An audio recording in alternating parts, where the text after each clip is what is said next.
मन श्रीरामासी करो निजान मागू ते स्तवन आदरिले। मग या ठिकाणी मंदोदरी म्हणजे अग्नीमध्ये मंदोदरी असतानाही अग्नी मंदोदरीला बाधिना, मंदोदरी लोटांगण करू लागली। ज्या पद्धतीने सोनं असतं, सोनं बघा, आणि त्याला जर अग्नीमध्ये टाकलं तर ते जास्तच आणखीन चमकदार होतं, त्याचं पाणी पाणी होतं, त्याच्यापासून नंतर अलंकार बनवले जातात। तशा पद्धतीने अग्नीमध्ये ही मंदोदरी रामाला लोटांगण घालू लागली आणि अत्य आदराने रामाकडे पाहू लागली। राम गतीची निज गती राम चैतन्याची चिच्चक्ती राम विश्रांतीसी विश्रांती आतर्के गती रामाची। राम गतीची गती आहे, राम चैतन्याचा चैतन्य घन आहे, राम सर्वभूती आहे। या उपाधी माझी गुप्त चैतन्याचे सर्वगतन ते तत्वज्ञ संत स्वीकारिती असा चैतन्य रूपी राम आहे। राम हा सर्वांच्या शरीरामध्ये स्थित परमात्मा आहे आणि घोडे हे इंद्रिय आहे। जसा एखादा स्वार्थी ही बुद्धी आहे आणि स्वार हा जीव आहे आणि त्या इंद्रियांचं निग्रहण कसं करायचं हे बुद्धीच्या हातात आहे आणि त्या बुद्धीच्या वर पण ज्याचं नियंत्रण आहे त्याचं नाव राम आहे। तसा परमात्मा परब्रह्म परमेश्वर प्रभू रामचंद्र आहे। पुढे राम नादाचा नादी नाद राम शब्दाचा निज शब्द राम आनंदाचा निज आनंद राम महाबोध बोधाचा। राम हा शब्दाचा शब्द आहे, म्हणजे कुठल्याही वाक्याची, कुठल्याही ग्रंथाची, कुठल्याही वक्त्याची, कुठल्याही असणारा सुरुवात ही शब्दापासून होते। राम हा शब्दाचा शब्द आहे। राम हा आनंदाचा आनंद आहे। राम हे विश्वाचं कल्याण आहे। एकच सर्वस्वी राम आहे।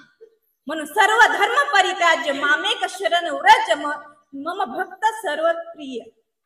तो भक्त मला सर्वात जास्त प्रिय असतो जो स्वतःचा धर्म जात पात बंधन सोडून मला शरण येतो। तसा हा राम आहे जो सर्वाभूती सर्व ठाई या जे जे देखे भूत ते जाणीचे भगवंत हा भक्ती योग निश्चित जाण माझा असा हा राम आहे। पुढे राम चैतन्याचे चक्षु राम इंद्रियाचा अध्यक्षु विषय सुखाचा मूळ वृक्षु राम चक्षु चक्षुचा। राम हा इंद्रियांचा राजा आहे। पहा, इंद्रिय कधीच एका जाग्यावर बसत नसतात। ज्या वेळेस कौरवांचं आणि पांडवांचं युद्ध सुरू होतं त्यावेळेस अर्जुनाने कृष्णाला उपदेश दिला की हे पार्थ, हे कृष्ण हा रथ दोन्ही सैन्याच्या मध्ये ने आणि उभा कर आणि जोपर्यंत ह्या सैन्यांना मी एकेकांना ओळखत नाही तोपर्यंत हा रथ मध्येच राहू दे, कुणाला मारायचं आणि कुणाला नाही मारायचं जोपर्यंत मी ठरवत नाही तोपर्यंत रथ मधला हलवू नकोस। त्यावेळेस रथ श्रीकृष्णाने मध्ये नेला आणि दोन्ही सैन्याच्या मध्ये उभा राहिला आणि त्यावेळेस अर्जुनाच्या हातातला अंगाला घाम आला आणि हातातलं गांडीव निसटलं आणि तिथून पुढे बोध होतो तो गीताचा। त्यावेळेस मात्र सर्वांगी निघाले कान सपाई सावधान अवधारा। त्यावेळेस अर्जुनाच्या सर्व अंगाला कान निघाले पायासहित आणि अर्जुन त्या गीतेचं श्रवण करू लागला।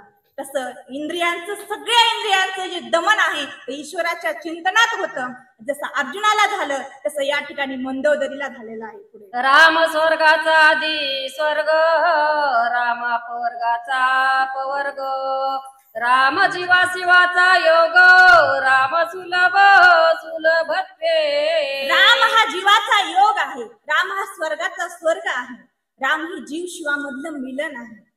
ज्या ठिकाणी समुद्र मंथन केल्यानंतर हलहल नावाचं जे विष प्राशन केलं होतं शंकराने त्यावेळेस हरी हा जप दिला आणि त्यानंतर ते हलहल नावाचं विष शांत झालं आणि महादेवाचं शरीर थंड झालं। असा प्रभू रामचंद्र आहे। प्रभू रामचंद्र सुलभ आहे। प्रभू रामचंद्र हीच गतीची गती आहे। प्रभू रामचंद्र हे जीवीचे जीवन आहे। प्रभू रामचंद्रामुळेच आपल्या सर्वांना सुख मिळते, शांती मिळते आणि शांतीशिवाय परब्रह्म कदापि कळत नाही।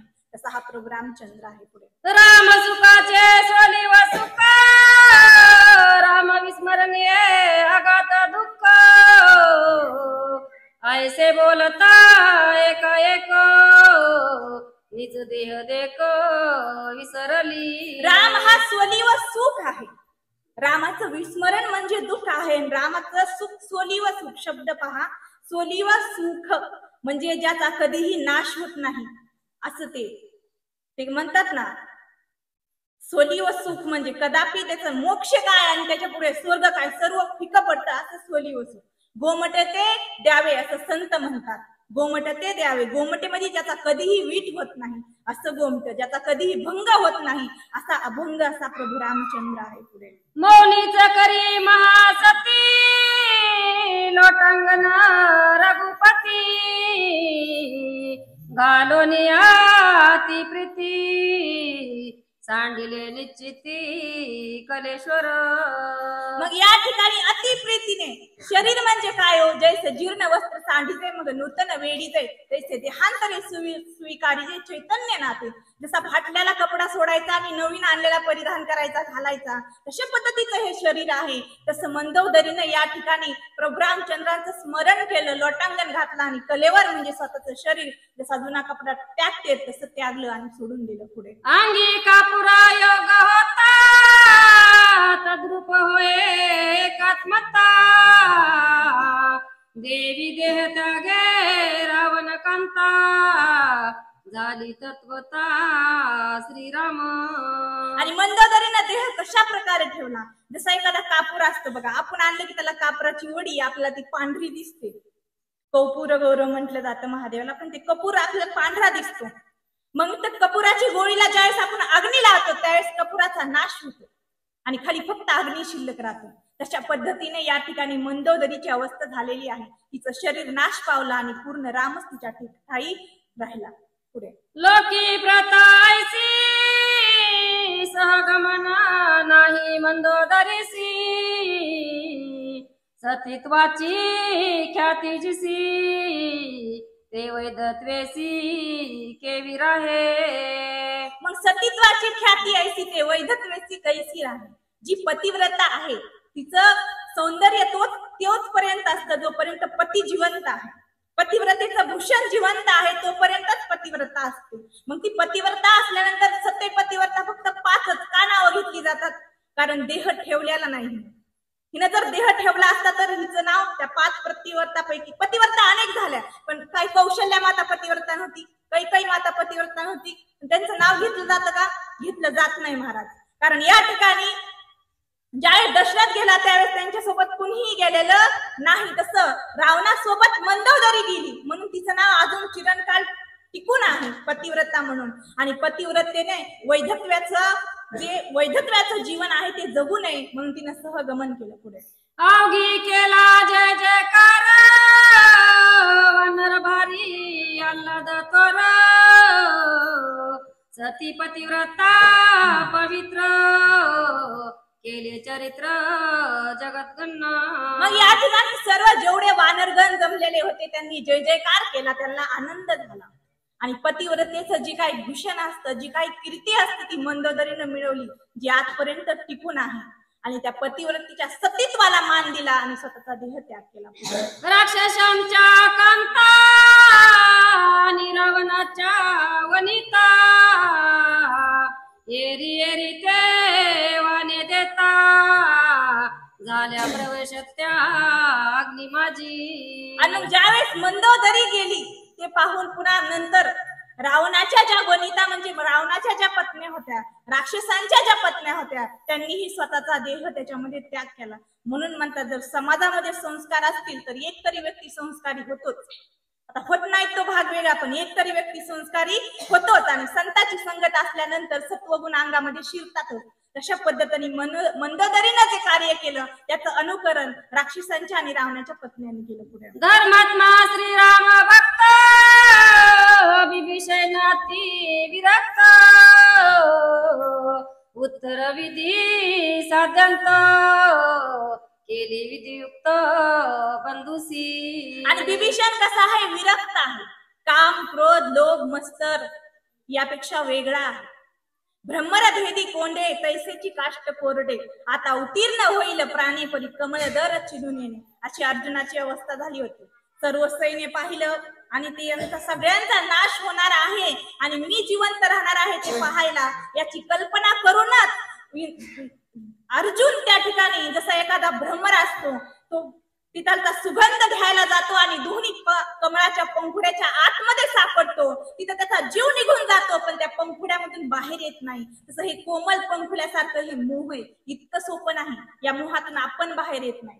एकदा म्हणतो आता मला जगायचंच नाही, पण मुलीचे लग्न होईपर्यंत मी टिकू नये. जर नवरा दारू पिता असता तर आई असं म्हणते.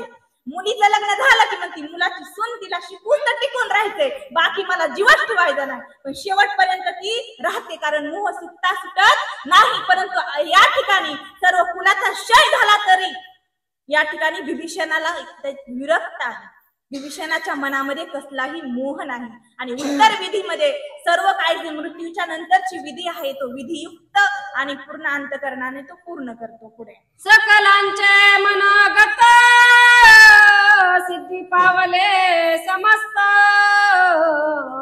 अवघे झाले आनंद भरित, नामे गरजत अति गजरे. नामे गरजत अति गरजे, नामे अति गरजते. तसं या ठिकाणी नामाचा गजर केला सर्वांनी आणि सर्वांचे मनोरथ पूर्ण झाले. ज्ञानदेव म्हणे हरिजप करणे तू केला धरणे प्रपंचाचे, तशी अवस्था झाली आणि सर्वांचे मनोरथ सफल झाले. जर संसारामध्ये विचार केला तर इच्छांची तृप्ती कदापि होत नाही, परंतु नामस्मरणाने शांती प्राप्त होते. शांतीने वैराग्य प्राप्त होतं आणि वैराग्य प्राप्त झाल्याच्या नंतर शांती हृदयामध्ये स्थित राहते आणि मग रामाची प्राप्ती होते. तशा पद्धतीनं सर्वांना रामाची प्राप्ती झाली आणि सर्वजण आनंदी झाले. सर्वांचे मनोरथ पूर्ण झाले. राम लक्ष्मण सुग्रीवादन अंगद जांबवंत वायुनंदन, मुख्य अग्रणी हनुमंत जान, चाळक संपूर्ण रामाचा. मग त्या ठिकाणी प्रभू रामचंद्र होते, जांबवंत होता, नल नील होते, त्या ठिकाणी सुग्रीव होता. हे सर्वजण हे सगळं दृश्य पाहत होते आणि पाहून त्या चितेच्या शेजारी हनुमंत सहित उभे होते. पुढे अवघे झाले आनंद भरित, सूरकार्य झाले समस्त, निवटिला लंकनात साधू संत विरोधी. मी अज्ञानाची काजळी काढून विवेक दीप उजळी, साधू संता विरवी दिवाळी निरंतर. यासाठी प्रभू रामचंद्रांचा अवतार आहे. काय केलं? सर्वांच्या सुरवरांची जे देव होते, सुरवर होते, त्यांचे जे काही कार्य होतं ते सफल झालं. रावणाचा वध झाला आणि प्रभू रामचंद्रांचं कार्य या ठिकाणी सफल झालेलं आहे. पुढे एका जनार्दन शरण मंदोदरीचे सहगमन, झाले अति गजरे करून याती दारुण सतीत्वाची. आणि या अध्यायामध्ये मंदोदरीचं रावणासोबत सहगमन झालेलं आहे आणि सतीत्वाची ख्याती राहिलेली आहे. माहिती ना, मरावे किती परी उरावे, तसं या ठिकाणी